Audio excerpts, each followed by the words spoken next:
Hey, Bill O'Reilly here. Welcome to another YouTube bonus. We're very pleased you are listening and watching. So, Jimmy Kimmel, big headlines. I know him. Appeared on his program 5 times. I analyzed it on my news program, the No Spin News, which you can access on BillO'Reilly.com. And I'm not surprised. And I actually predicted in July that it very well could happen. Because Mr. Kimmel, along with Stephen Colbert and others, they let hate consume them. Hatred of Donald Trump consume them. And if you're a comedian, that's not good. Okay? People just want a grin before they go to sleep. They don't want a political diatribe. That's oversimplifying it, but that was basically it. But what I didn't get into on my broadcast that I want to talk to you about now is a culture. It exists on both sides, far left, far right. There is a culture. Okay? So in Hollywood, in Manhattan, in D.C., in the liberal precincts, Massachusetts, Boston, some parts of Chicago, there's a mindset. And the mindset has been there for a long, long time. And it is that liberalism is good and conservatism is bad. Now, there's no exploration of why or specificity. If you were to interview the Hollywood celebrities who are liberal, and that's about, 85, 90% of them, they couldn't tell you what liberalism is. They couldn't cite what their belief system is. They are bubble people. They live in a showbiz bubble. And all of the people that they socialize with think the way they do. And they know, if they aren't liberal, that the job opportunities in Hollywood will be fewer. It's a reality out there. Okay, so they go along. I'm a liberal, I'm a progressive, I'm this, I'm that, and then they pick up stuff from social media, propaganda stuff, and they bat it. That's what you hear. And they believe it because they want to believe it. It's not that they're being hypocrites, although some of them are, but not the majority. They believe what they want to believe. Okay? And they believe that liberalism is noble and conservatism is evil. What do they believe? That spreads. It spreads to other parts of the country, as I mentioned. Now, Jimmy Kimmel was a product of that. I know him. And he wasn't a loon. I've been on his program 5 times. And I had a good relationship with Jimmy Kimmel. But once Trump got into politics, Kimmel lost it. He hates him. And that consumed Jimmy Kimmel. Listen to this soundbite after Trump was elected last November. Go. Let's be honest, it was a terrible night last night. It was a terrible night for women, for children, for the hundreds of thousands of hardworking immigrants who make this country go, for healthcare, for our climate, for science, for journalism, for justice, for free speech. It was a terrible night for poor people, for the middle class, for seniors who rely on Social Security, for our allies in Ukraine, for NATO, for the truth and democracy and decency. And it was a terrible night for everyone who voted against him. And guess what? It was a bad night for everyone who voted for him, too. You just don't realize it yet. Okay, so that's a political diatribe, and Mr. Kimmel is entitled to his belief system. But 77 million people voted for Donald Trump. And Kimmel, working for Disney, is trying to get as big an audience as he can. He alienates 77 million people right off the jump. You know, if you want to be a political pundit like I am, that's where you go, Jim.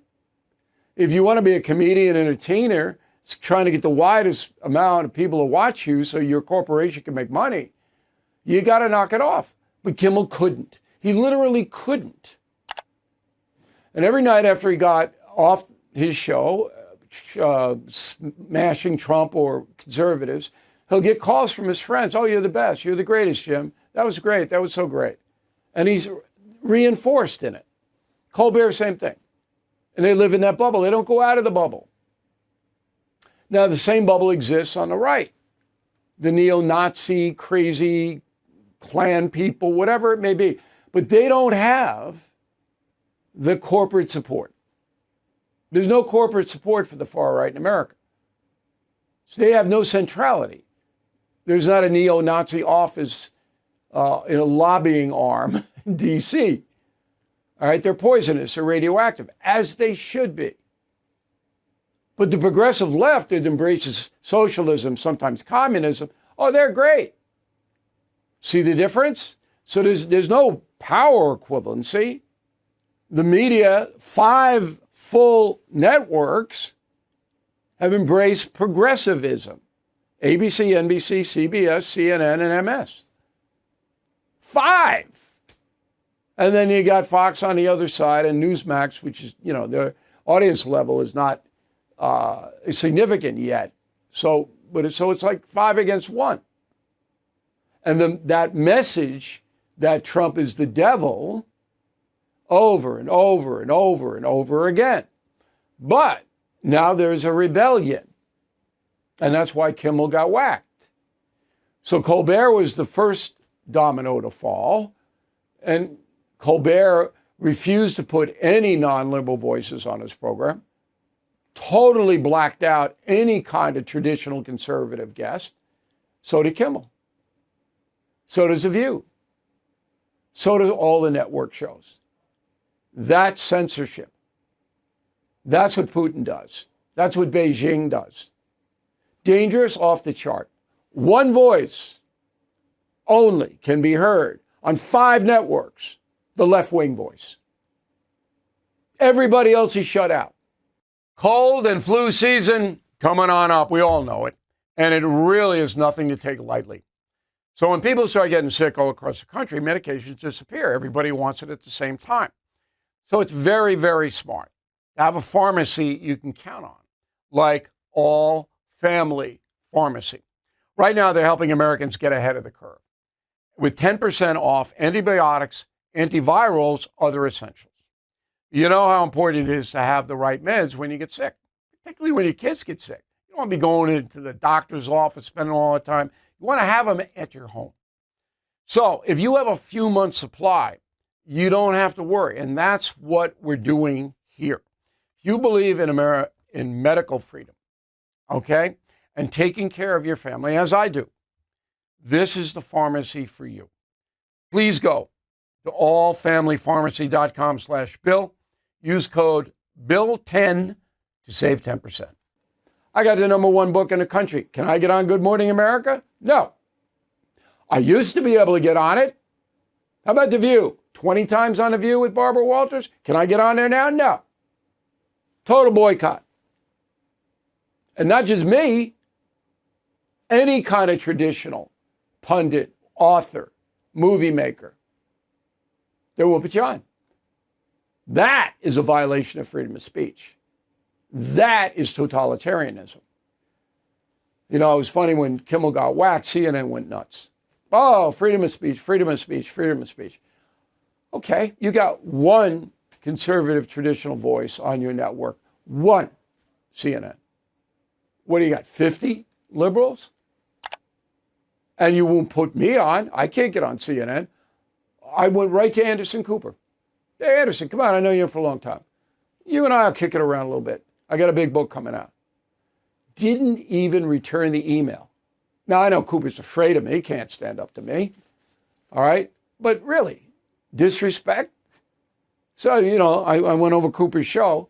Nothing. Never an assenting point of view. Always, oh yeah, left is good, left is good. Trump's the devil, Trump's the devil, Trump's the devil, Trump's the devil.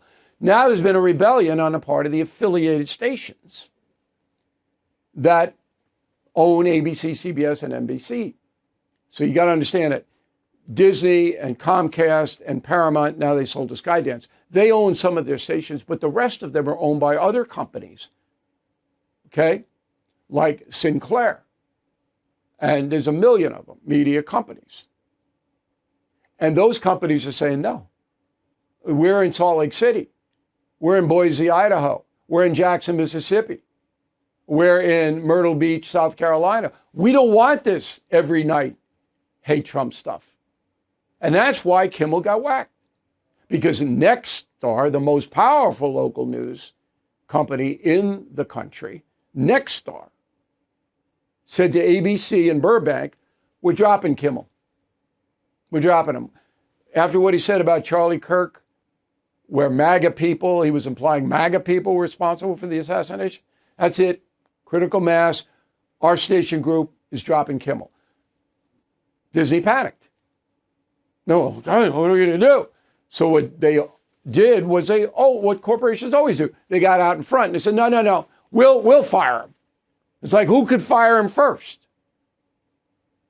That's what happened. A revolt on the part of the local stations across the country. Enough. They went with it far too long. They've been censoring and blackballing traditional conservative voices for more than a decade. Again, that's Putin stuff. So that's where we are. The murder of Charlie Kirk has focused everybody in on extreme ideology. And it's leading to all kinds of chaos in the media world. And that's not going to stop. We'll keep you apprised of it every step of the way. And once again, thank you very much for supporting Confronting Evil. 20 #1 bestsellers. I could never have imagined it, ever. And we'll see you again soon.